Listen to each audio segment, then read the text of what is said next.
occupy the city of God. No, kasi dyan po sa passage natin in chapter 11, no, makikita po natin dyan ang pangyayari. No, after they were build the wall or they rebuild the wall,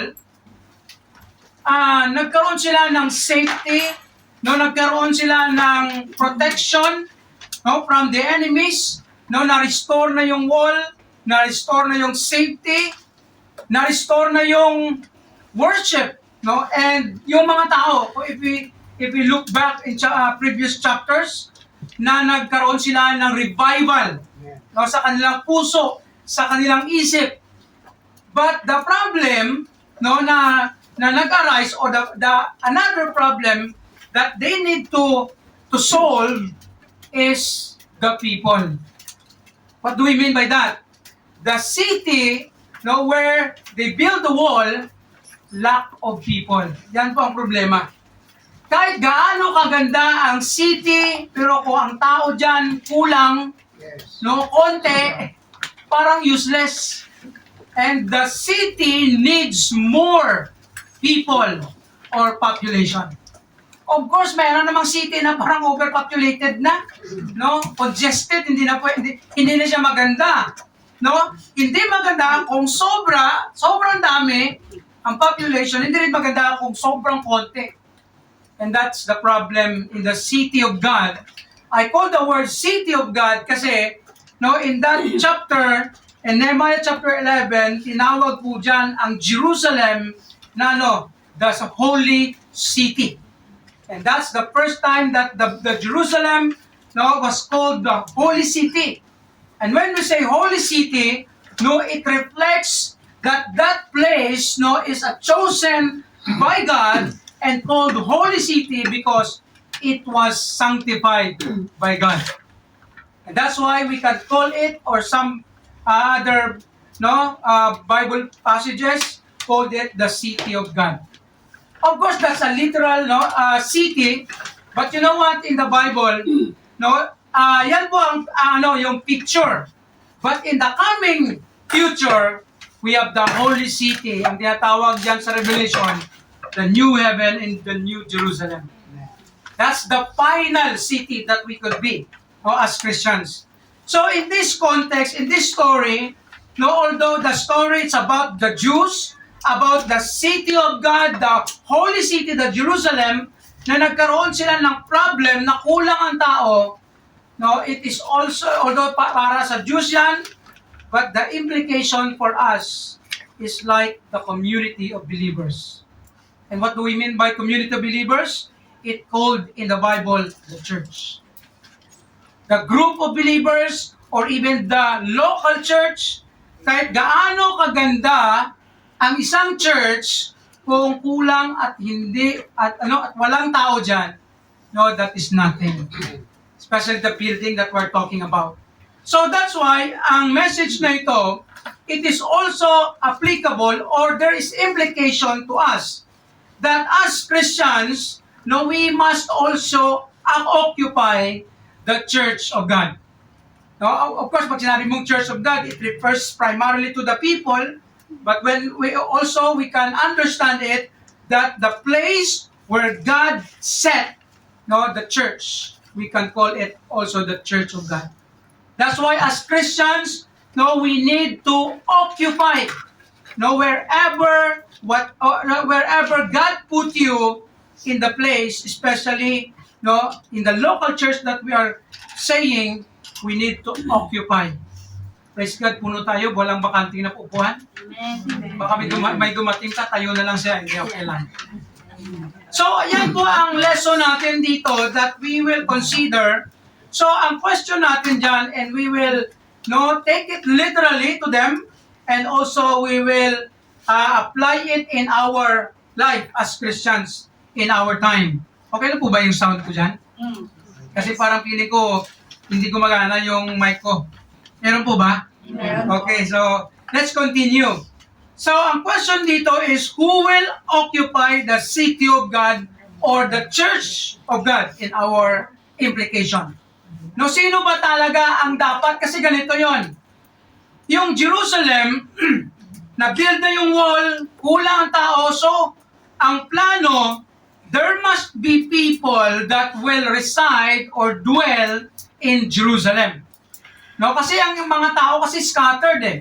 And the Israel, no, marami po silang cities, marami po silang mga provinces na nandun ang mga tao. Wala sila sa Jerusalem. So ang ginawa po nila dyan, una, they choose people. Actually, makikita po natin dyan sa passage natin. So first lesson that we can learn from this passage, number 1, in our outline, you can see there, sino po yung dapat ang mag-occupy ng city of God? Number 1, people, actually that that have leadership. Those people that have leadership. Just correct it, because I overlooked that word. The people that have leadership. So leadership in what? So makikita po natin dyan in that passage, leadership in the community. Kasi in verse 1, let's go to our passage. Sabi sa verse 1 there, and the rulers of the people, take note, the rulers dwelt at Jerusalem. The rest of the people also cast lots to bring one of them to dwell in Jerusalem, the holy city, and the 9 parts to dwell in other cities. Take note of this. Ang mga rulers, ang mga leaders, ang may mga posisyon, nandun sila sa Jerusalem, sabi sa Bible, sabi sa verse 1. And verse 3, sabi dito, now these are the chief of the province that dwelt in Jerusalem. Kung makikita po natin mga names dyan, mga tawag nito, tribes, ang Judah and Benjamin, na tribe, at saka yung mga, na-mention po dyan ng mga leaders, ng mga tao, mga rulers, sila po ito ang tumira doon sa Jerusalem. So in other words, the first thing that we can learn, especially in the city of God, there must be people who have leadership. Kaya I use the word community. Kasi mga rulers po sila eh. Rulers sila in their provinces, in their community. So those people are very important in the city of God. And the same is true in our situation or in our context. Especially, as Christians, we need also to have leaders in our church. Amen. Hindi po maganda ang isang church na walang leaders. Maybe may pastor, tapos wala nang ibang leaders na stand up, na mga nag-lead. So that's not good. That's why as a Christian, we need also to have leaders in the church. Because those people are very important, and those people will be a blessing and will lead the church, even the ministry that God gave them. So in their context, sa mga audio, verse 3, patuloy po natin ito, sabi dyan, but in the city of Judah dwelt everyone in his possession, in their cities, to wit Israel, the priests, the Levites, the Nethinims, and the children of Solomon's servants. Ito po yung mga na-mention dito, yung priests, Levites, Nethinims, and children of Solomon's servants. These were the people who are serving God in the temple. So that's why when we say temples, yung mga nagsiserve sa temple, sa time ng mga audio, in our time, we can call it in the leaders in the church. Kasi ang temple po sa Old Testament, it is tawag nito, antitype of the church in the New Testament. In fact, tayo po na mga Christians, individually and corporately, we are called in Corinthians, sabi ni Paul, you are the temple of God. Individually, as a Christians, our body is a temple of God, and corporately, as a church, we are the temple of God. And that's why the implication of this people, no, who serves God in the temple, in the tabernacle, are, no, the people, we as Christians in our time. And that's why as Christians, no, we need also to occupy the church of the leaders. Hindi man tayo ibig sabihin na, Pastor, puro na lang ba lahat ng tao sa church? Pastor, hindi man siguro pwede yun. Kasi pag sinabi mong leaders, marami naman pong leaderships, no, in the church. Marami pong areas in the ministry that there must be a leader who will lead by example. That is another principle. Kaya kung titingnan po natin in this passage, sabi dyan, and the rulers, verse 1, of the people dwelt at Jerusalem. In other words, ito na yung mga rulers, sila na yung una eh. No, that they prioritize, they give value to the place, no, that God has given them. Especially to the chosen place of God for them to live. And these leaders were people who led by example, starting first to Nehemiah. Because Nehemiah was the author in Nehemiah is the leader during that time, no, in this book. Kaya po as Christians, we need to consider and ang tawag nito, give emphasis that we need to have many leaders in the church.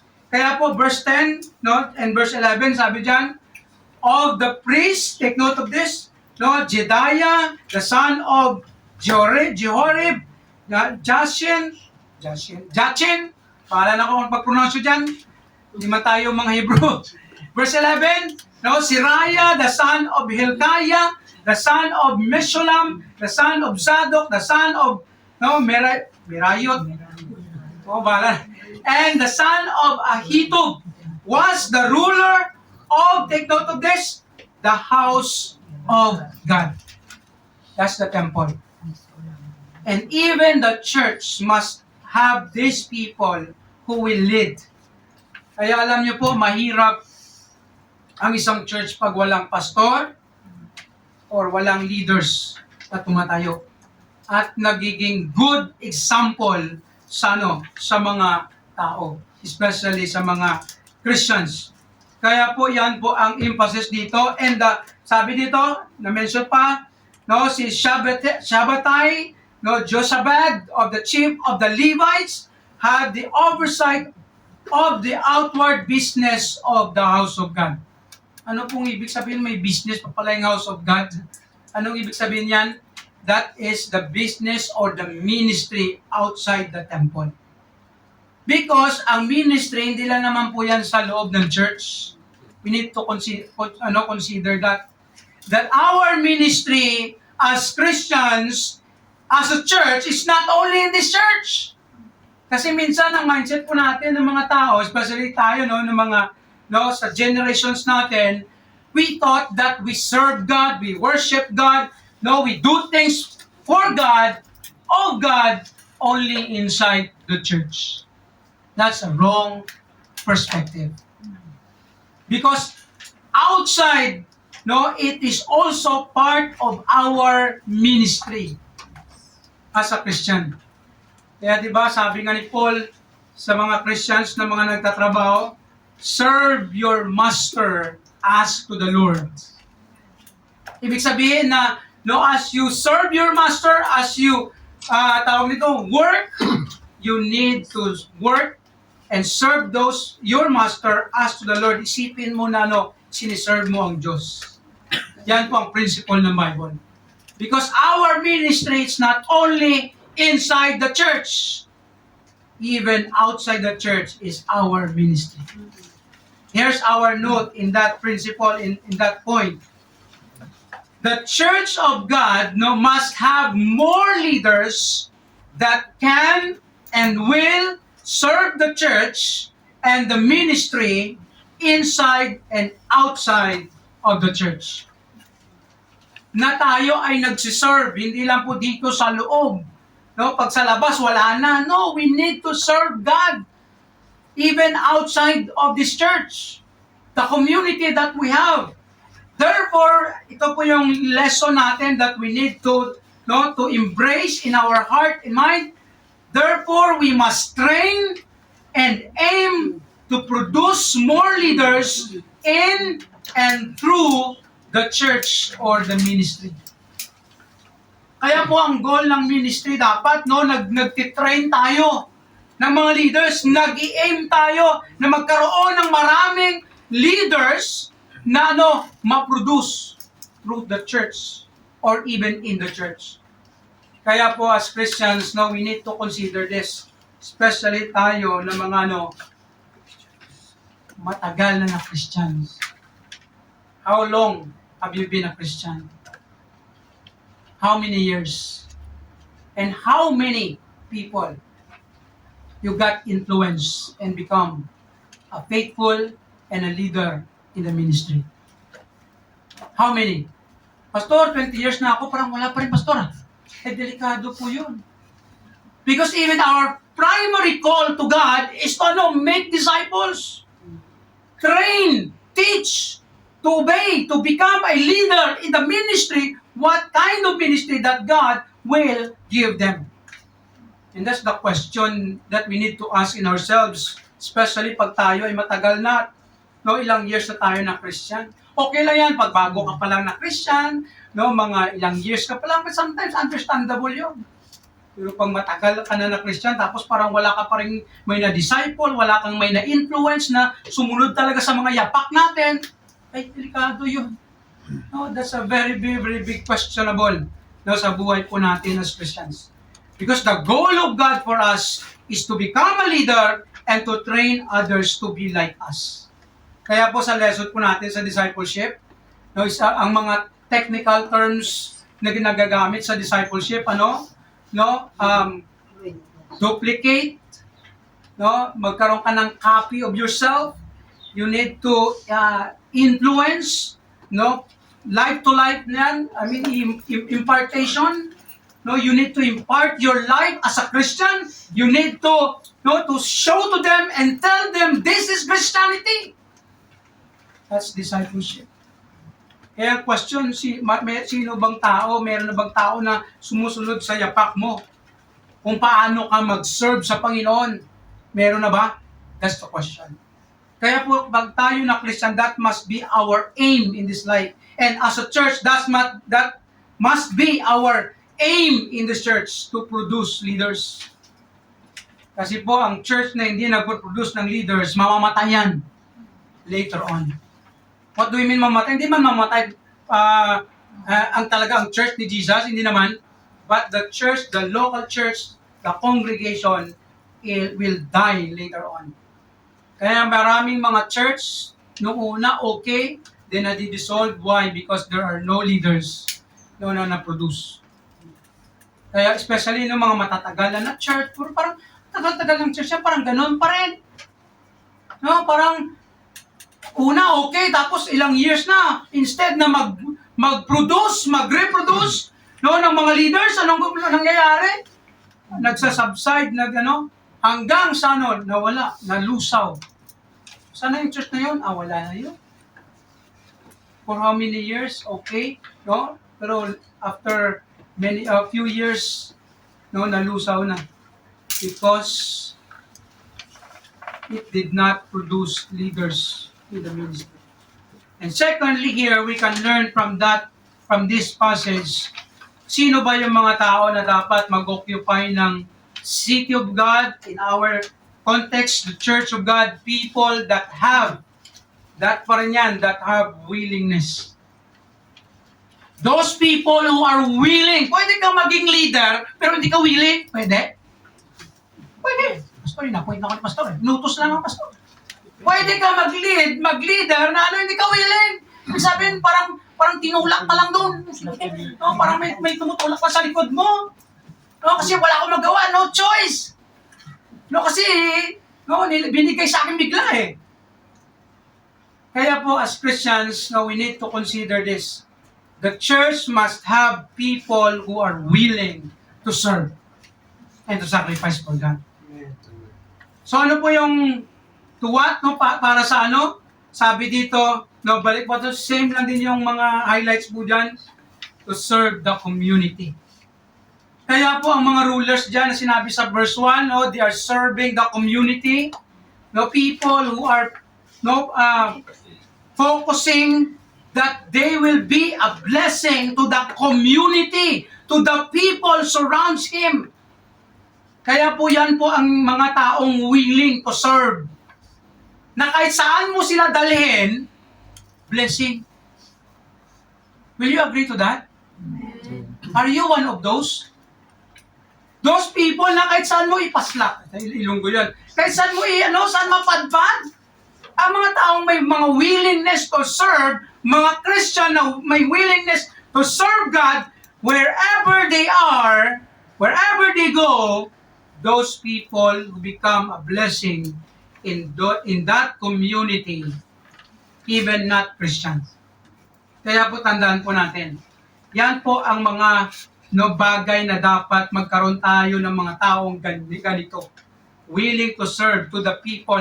Na, sabi ko kanina, hindi lang sa church, even outside. Na nagiging blessing ka kung sino mang tao makausap mo, sino mang saan ka man nilagay ni Lord ng mga ibang trabaho, na blessing ka dun. No, sa employer, sa co-workers. Mahirap yung mga co-workers mo, kaaway mo lahat. Delikado yun, ha?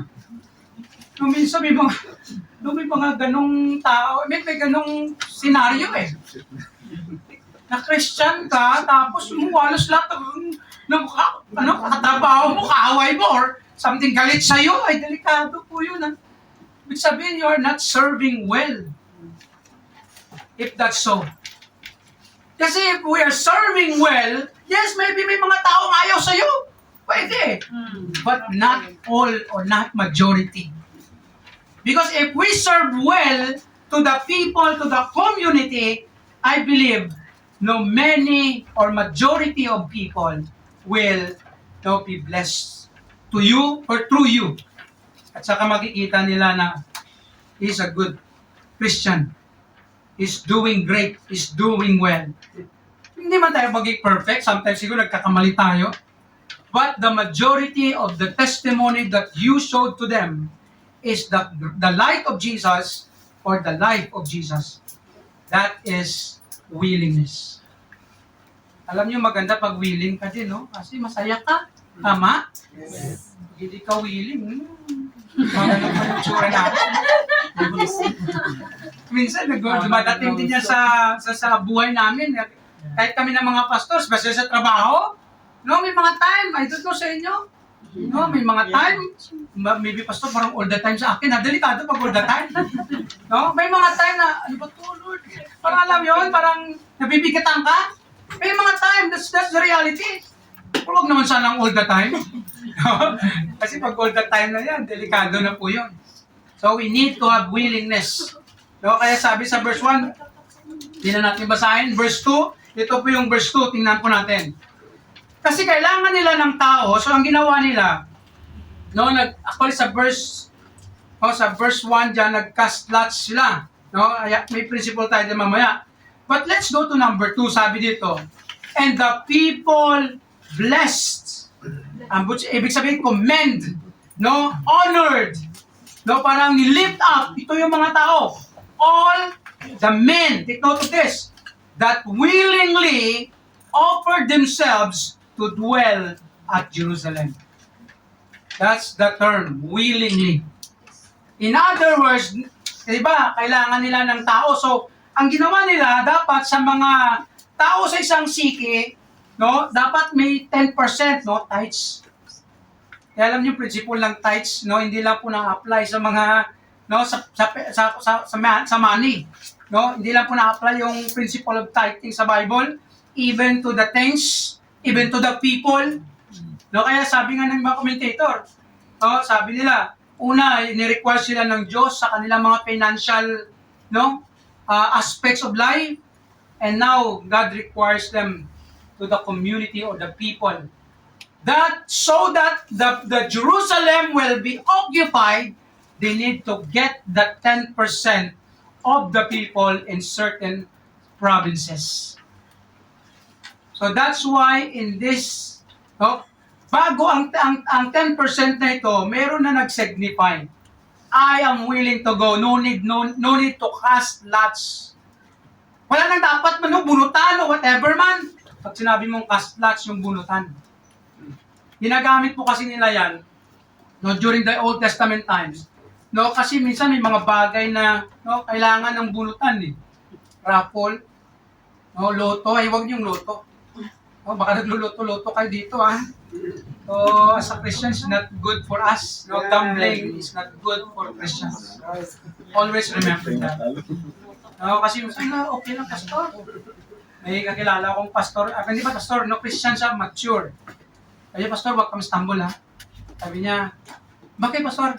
Kasi nung namasyal kami dito sa Macau, muna ako, pastor, beginner's luck. Sabi niya. Beginner's luck.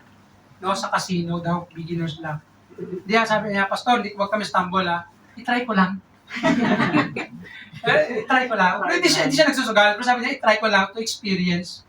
No, sabi ng term na beginner's luck. No, una mong saya, papapanalunin ka para mag-goyo ka, madala ka. Yun actually ang process sometimes, no, ng gambling. Ini-entice ka na nanalo, pero hindi mo na-realize, talo ka na pala hanggang mabaon ka na. So that's the problem. So anyway, bakit tayo pumunta doon? Parang malayo tayo doon. So here's the thing, willingness. They were willing, no, to dwell in the city, and that's why the principle of this, na no, we need to have this willingness to serve God in the community. Or there must be people na may mga ganyang puso. Kaya dito, na-mention yung mga priests, mga Levites, no?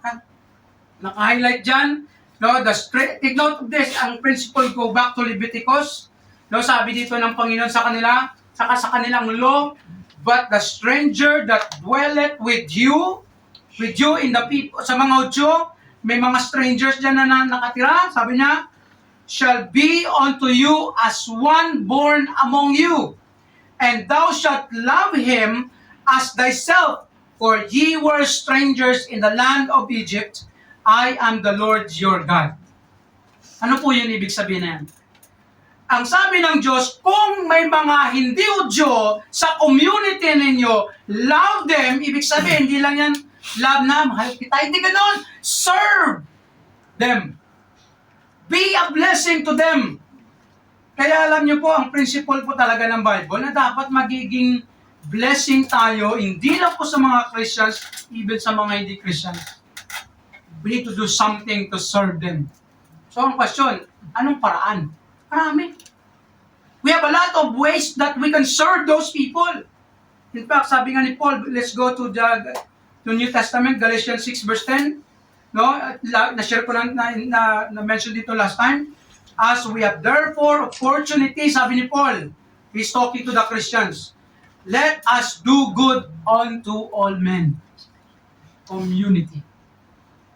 Good there is not something na good lang sa atin, but it means you are doing good. And in one of those, at napapaloob na doon ang serving people, the community. Kaya po as Christians, as a church, this must be the people inside the church that willing to serve not only the church, but also the community. Parang baliktad, no? Community in the church. To serve the community and to serve the church. Kaya kanina sinasabi natin, kaya verse 10, yung mga priest dito na mention, hindi na tayong babasahin. No? Ang verse 11, lahat po ng mga names na ito na sinasabi dito. And verse 15, sabi diyan, also of the Levites, Shemaiah, the son of Hashub, the son of Azrikam, and the son of Hashabiah, and the son of Buni, verse 16. Wag na natin basahin siguro para maano tayo. No, of the chief of the Levites, take note of this, had oversight of the outward business. Binasa na rin natin ito kanina, of the house of God. These were the people who are willing to serve God in the community and in the church. And these people was assigned to serve God. Take note of this. Verse 17, basahin natin. And Mataniah, the son of Mecca, the son of Zabdi, the son of Asaph. Take note the word Asaph. Yan po sa Psalms. Meron po dyan na mga composed na mga Psalms ni Asaph, no, na singers, was the principal to begin the thanksgiving in prayer. Yung mga singers po ito na mention, actually meron po dyan sa ibang passage, ibang verse. Ay, ganun din pa sa Galatians chapter 6 verse 10. Kaya meron diyang highlight or emphasis si Paul, especially unto them who are of the household of faith. Bilang mga Kristiyano, this must be our heart. That we have this willingness to serve the community and in the household of faith. In sinabi ni Paul dito, it refers to the church, to us. We need to serve one another with willingness of heart, wholeheartedly. As Christians, take note of this. God always look at the heart of those who serve Him. Through the church and through the ministry. Lagi po ito ang Diyos nakatingin sa puso natin. Yes, maybe one time or the other, no, meron tayong, no, in our heart we can say, Lord, ano ba yan? I did this thing, or no, na parang hindi tayo willing. Yes, it's reality. But that's why it's a good way and it's a good thing that we keep on examining our heart, our minds. Lord, what is my heart today? And the question is this, what is your heart today in the presence of God? Do you have the willingness to serve Him? Do you have this heart to really do something to God, for God, and to others to become a blessing? Therefore, let us make sure that our heart is full of willingness as we serve God and other people. Medyo mahirap lang kaso pag ganito, no struggle if you are doing or serving people na hindi mo gusto. No, that's a struggle. Especially mga tao na, no, parang, alam mo yon, no, parang hindi naman magandang tingin sa'yo. No, mahirap, struggle, di ba? It's very hard, no, to serve and do things to the people who you know and people who does not good to you. Parang lagi ka na lang husgahan, lagi ka na lang ginaganyan. No, parang mahirap yun . Pero of course, we can still have this principle in the Bible na sabi ng Panginoon, love your enemy. Di ba? No, just do good to them. Pray for them. No, show kindness. Forgive them. Kung naman mga mali nila sa buhay, mali nila sa atin, mga ganyan. Because that's the principle of God that we must be willing to follow it. And of course, finally, in connection to that, people that have submission. No, una, leadership, no, and then willingness, and finally there we can see submission. Submission to what? Number one, to God's leaders. In what principle that we can say that? Verse 1, and the rulers of the people dwelt at Jerusalem, those rulers, leaders, and the rest, sabi dito, the rest of the people also cast lots. Ang natira doon sa percentage, na sample, 10% ang kailangan from the tribe, from the province, may mga nag-volunteer, yes, but ang mga natira sa 10%, no, nakulang pa, anong ginawa nila? Cast lots. Nagbunutan sila. O, kung sinong mabunot dito, doon kayo. Pag ikaw nabunot doon, ano mang gagawin mo? Example, you are in your province, you are prospering there, you are doing great there, you have a lot of things there, possessions, then nabunot pangalan mo, ano mangyayari? Ha? Anong gagawin mo? Ano, ayoko. Minsan ganun tayo, no? You know what? When God choose you through that way, you need to follow. We need to follow. And that people, kung sino man nabunot doon, of course, wala naman sinabi dito na some are complaining, wala naman. Mag-complain ka pa dyan. Talagang, mga rulers yun eh. So what do we mean by this? Submission to God's leaders. Kung sino nilagay ng Diyos na rulers during the time, in their context, si Nehemiah, the governor, and those people who are leading them, kasi yun ang rules, they follow it. Wala nang sinabi may nag-complain. But of course, what the narrative says, those 10% lives in the holy city of God because they were commanded and choose by lots na sila ang tumira doon. Can you imagine that scenario if you are in that situation? Pag ikaw yung nabunot, tapos convenient ka na doon sa lugar mo kung saan ka, tapos nabunot ka, anong gagawin mo? Wala ka ng choice but to follow. In other words, kaya sa yan ang leadership.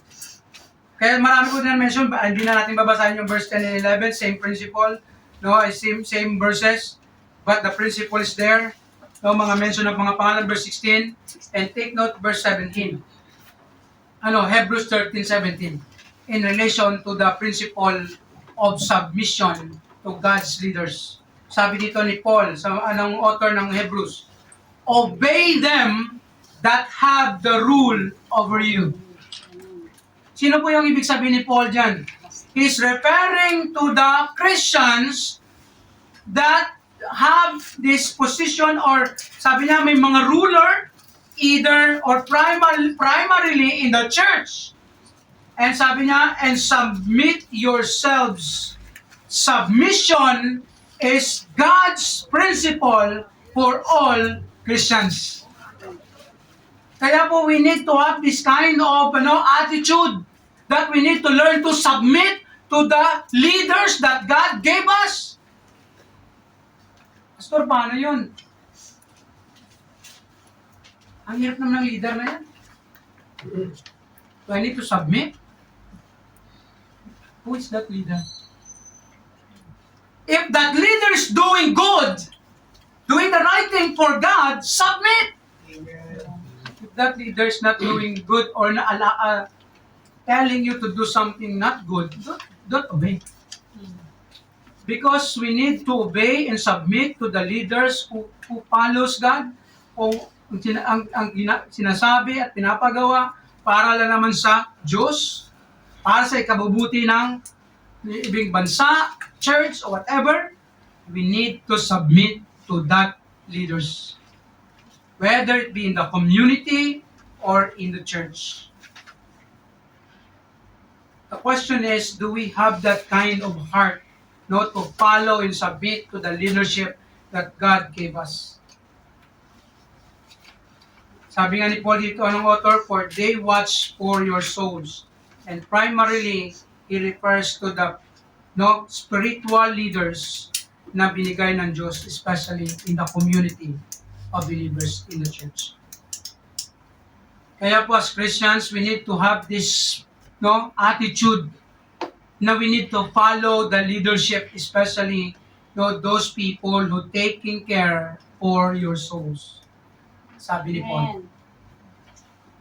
Sino po yun? Those people who preach, teach, educate, influence you by example, the spiritual lifestyle that we need to live. Follow that leader because that is God's will for your life, for our lives. And secondly here, not only God's leaders, but God's leading. Ano pong ibig sabihin? Kaya po balik tayo sa principle ng casting lots. no, ang nabunot na 10% ng mga tao, tumira sila doon sa Jerusalem. Ang hindi nabunot, tawag nito? No, they stayed on the place where they were. What's the point? That is God's leading. Kung ikaw nabunot, ibig sabihin, God wants you to be there. Pag hindi ka nabunot, God wants you to be there, in your place. That's God's leading. Casting lots, no? Even, we call it circumstance. Kaya po, kung anong mga circumstance sa buhay po natin, whether it be good or bad, that's God's leading. Sabi nga ni Paul, give thanks in all circumstances, for that is the will of God for you in Christ Jesus. Whether it be good for you or bad for you, unfavorable, no circumstance, that is God's leading for you. Kaya po sa Christian life, there's no accident. Always remember that. Pastor, paano yun? Aksidente? Aksidente yun in our perspective, in our human perspective. But in God's perspective, there's no such accident. Kaya sa Christian life, yes, isa tao, aksidente yun. But sa Diyos, hindi aksidente yun. He gave it to you. Whatever circumstance you have. Ang circumstance, something happened na out of your control. Nadapa ka dyan, nanakawan ka dyan, no, namatayan ka, may pinatay, or may something nagawa ang mga even criminals to your, maybe yourself or to your family. That is God's circumstance. It means there's something that God wants you to see and to understand that it is me who does things. Whether it be good or bad circumstance. Kaya pag good ang nangyayari, wow, praise the Lord, no? We need to, you reflect on God, you praise God, you lift up God, you testify for God. Pag masama, ano yun? It is Him. It is God's. Kaya po, give thanks in all circumstances.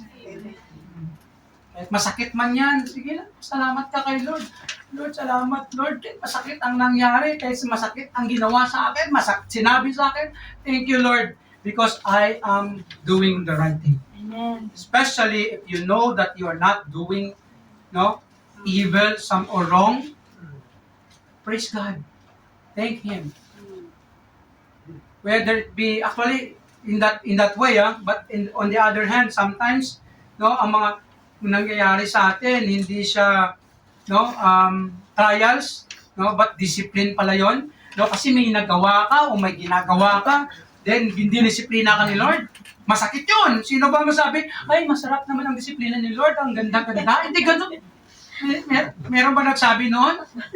Na parang, lahat po ng disiplina ng Diyos, masakit. Tama? Pero maganda doon, magpasalamat pa rin tayo. Kasi kahit ang trials and discipline, merong blessing po doon. Lagi po natin sasabi ito. Sa trials, ibig sabihin gusto kayo bless ng Lord ng marami pa. Sa discipline, gusto kayo bless ni Lord na magbago ka. Amen. Salamat ko pag nagbabago. Ang isang tao, pag nagbago, may maganda yun. Sino ba sa inyo nagbago? Nagsisisi ako, nagbago ako. Meron ba sa inyo dito? Nagbago ka, nagsisisi ka pa? Parang gusto mong bumalik sa dati na hindi maganda ang buhay natin, ganon? Of course not. Because everything that God is doing in our life, God's leading for us, for life, that is for our own good. Romans 8:28, lagi ko na-mention dito. All things work together for good to those who love God, to the Christians who follow God. Kaya dito sa Nehemiah verse 23, for it was the King's commandment concerning them, that a certain portion should be for the singers. He's referring to the singers who serving God in the temple, due for every day. God's leading. Kaya ang word dito, King's Commandments, kahit po utos ng hari yun, para sa kanila, still that is God's leading. Lahat po ng mga decree na binigay ng mga hari, no, good or bad for them, it is God's work. Circumstance po yun. Pastor, paano yung ginagawa ng mga tao na kasalanan at mali? Ang Diyos pa rin ba yun? Of course not. Because ang kasalanan ng tao, sa tao yun. Pero pag yung ang tao gumawa ng kasalanan sa'yo, God's leading for you yun. Ibig sabihin, there's something God wants you to experience. It is for you, not for them. Kaya that is what we call circumstance. Circumstance is something that happened outside of your control. We cannot control circumstance. Sino ba sa inyo gustong magkaroon ng aksidente? Wala. Di ba? Lahat po tayo. That is our circumstance. Kaya po dito sa James chapter 4 verse 7 and 8, verse 7 and 8, sabi dito, sabi ni James dito, but he giveth more grace. Wherefore he said, God resisteth the proud and giveth grace unto the humble. Binibless ni Lord ang mga taong submissive. Humble, ibig sabihin nagsasubmit sa Diyos, the leaders na binigay ng Diyos, no, sa tao na binigay ng Diyos na above sa atin. Submit yourselves therefore unto God. Kaya po ang kanyang context diyan, resist the devil and he will flee from you. It talks about the temptation and the work of the devil in our life, that if we submit to God, we will experience God's blessing and grace at buhay po natin. Finally, in our note, God is the one who put us in the right place and position, whether it be in the church or in the community. Whatever your status and your position, wherever you are now, it is God who put you there. It is God who bring us here. Therefore, be submissive to the leaders God gave you and to His leading to the certain situation or circumstances He gives you. Yan po actually yung maganda natin gawin eh. No, na magpasunod ka lang sa Panginoon kung ano man binigay sa'yo. Tama? Whatever problems that you have, that's God's leading. There's something God wants you to do. Whether it be, no, what kind of problems, big or small, na parang hindi mo na kaya mo yan. At ang problema, gaano kabigat yan, binigay ng Diyos yan, kaya mo yan. Huwag kang magbigti. Ay, kaya mo yan. There is a solution in every problem. Hindi man maybe ang solusyon na iniisip mo, but there's a solution that God will give you in that problem. In His ways, in His perfect time. Just keep following, submitting to God. Always. Here's the reflection that we need to think and ask ourselves. Who are you now in God's place in the church? Ano ka ngayon? Anong mga binigay sa'yo ng Panginoon ng opportunity sa church na binigay niya sa'yo? Are we serving God willingly and wholeheartedly? Kung nagsiserve ba tayo dyan na willing? Honestly speaking, sometimes kami ng mga pastor, Lord, parang ayaw ko na sana eh. No choice eh. It is not the circumstance. It's about your heart. What is in your heart? That's why we need to examine our heart. Kaya tayo, meron tayong silent prayer before we start our worship, that our heart will be purified, malinis, walang something na hindi maganda na maghinder sa presence ng Panginoon. And finally, are we submissive to God's leaders and leading in the church or ministry? No, sumusunod ba tayo sa mga pinapagawa ng Diyos sa atin? Through the circumstance and situations sa buhay natin, through the ministry that God gave us? The answer is on you. We know our hearts. We know our minds. And therefore, we must make it sure that it must be the right one before God.